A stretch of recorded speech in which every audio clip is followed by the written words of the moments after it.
Good evening, everybody. My name is Andrew Gordon, and I'm here to speak about some projects that I engaged in with my colleagues at Harvard. I'm a history professor at Harvard, but at the time of the disaster, and my field is Japanese history, I was, at the time of the disaster, the director of our Institute for Japanese Studies, the Reischauer Institute for Japanese Studies. Before starting in, I want to first of all thank Mayor Toda for coming and welcoming you here. I want to thank Atsuko and Larry and the others for the invitation to speak here, and also to thank the Fish Foundation, the Boston Foundation, and also my friends in the Japan Society of Boston, Peter Grilly and Bill Hunt in particular, for leading the important local activity of fundraising back in 2011, and I was privileged to be on the committee that gave out the funds, and it was really inspiring to see all the interesting and valuable projects, some of which with very deep roots in Boston, reaching over to Japan, that we were able to support. Today I want to very briefly introduce the project that I've been leading at Harvard with colleagues there and many partners in Japan to create a digital archive of the disaster, and to then make some comments about how, rather unexpectedly and surprisingly but happily, this project may connect to the needs and goals of people in Tohoku now and over the coming years. So immediately after March 11th, really just a few days after, I met with colleagues at Harvard in our Institute of Japanese Studies, and we decided that one of the things we can and should do, and it ended up unfolding in cooperation with many organizations in Japan and some in the US, was build a digital archive. Now that might not be an obvious term to you, the meaning of that.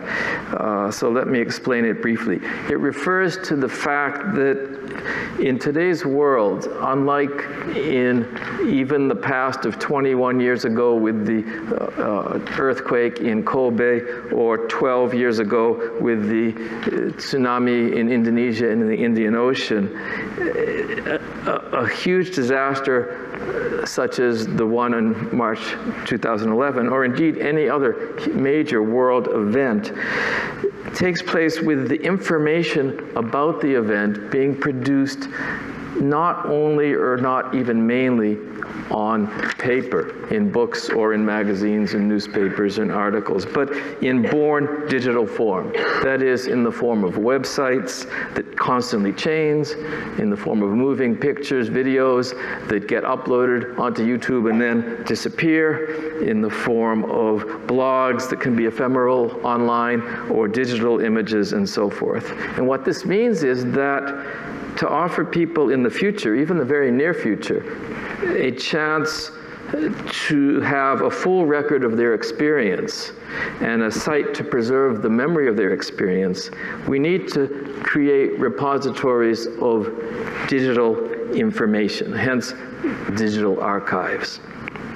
Now, rather than going on at length about our project, the homepage of the website is, the homepage of the archive project is up there on the screen.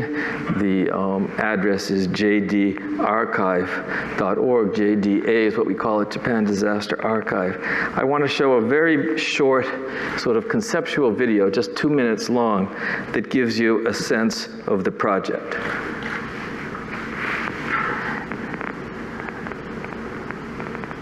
No, it was on the how to. Go back to the home page and then click how to, and there we go.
So I hope that gives you some idea of what we've been trying to do. This was prepared a year ago to sort of boil down without words and accessible in any language a view of our project. The goal is in part to simply preserve materials and offer access to them, but that's not the only or even the, well, that is a key goal, but it's not the only goal. We also wanted to create a network of separate archives that could be accessed simultaneously together, and most importantly, I think, or unusually, to bring in the users of the archive as fellow curators and creators with the tools that you saw demonstrated there of building a collection of materials that somebody finds of interest and then leaving that collection back in the archives for others, and also the ability to make presentations from within the archive. As chance had it, this concept video that we made a year ago, if I'd have known about this event, we would have used Ofunato, but it used Kesenuma as the example and a memorial site in Kesenuma, which is just down the coast from Ofunato. And indeed, in our collections, if you can go to the collection page now, there are about 280 collections, and 2 of them actually focus on the All Hands organization in Ofunato. These were made, one by members of our staff, but other just by an interested person. So anybody can use the archive, make a collection, and deposit. I don't have time to open up these collections. Each one has 40 or 50 or 60 online items that are part of the archive. Now, looking to the future rather than the past, although I'm a historian, so I believe the two are always connected, I had a chance to visit Tohoku last week and visited the Iwate Prefectural Government Office, the prefecture in which Ofunato is located, to discuss a project that's being launched and led by the prefectural government to work with local governments, towns and cities along the coast, including, I believe, Ofunato, to collect both hard copy materials and digital records and create their own Iwate Prefectural Digital Archive. And we discussed working in tandem and agreed to cooperate so that the materials they collect and make available in Iwate will be shared both with Tohoku University, which is our partner, and also with us, and be available to anybody. And what I found so fascinating was that in the plan for that archive, there were 3 fundamental reasons for launching the project.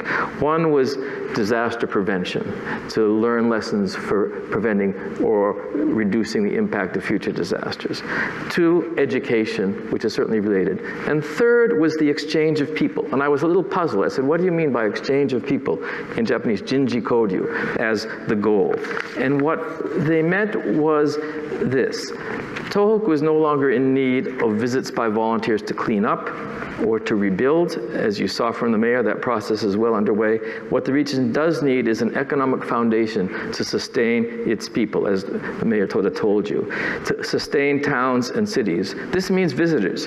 It means that what we can all still do and should still do is not give donations, but go, visit Tohoku, and when you visit Tohoku, you can visit memorials and memorial sites. And the idea that they had is that the archiving project would be a source of information available to anybody in the world who then might be inspired to come and visit and learn more. And so the tourism that is to be promoted to the disaster regions will include, especially say for school children, but for others learning about disasters and thinking about them in relation to their own lives, and also to combine that sort of educational tourism with or more typical tourism of visiting beautiful spots and eating the delicious scallops and mackerel of Ofunato and other places. And indeed, there's a term that's been coined on, Anya Miller, who's here working from Rikuzen Takata and other towns, told us about it last night, called Voluntourism. And the idea, it combines volunteer and tourist, and labor will be in short supply in northern Japan. There's a lot of farms that need help, that need extra hands, and you can go as a tourist and then you can do some volunteer work helping out a farm to harvest some products, for instance.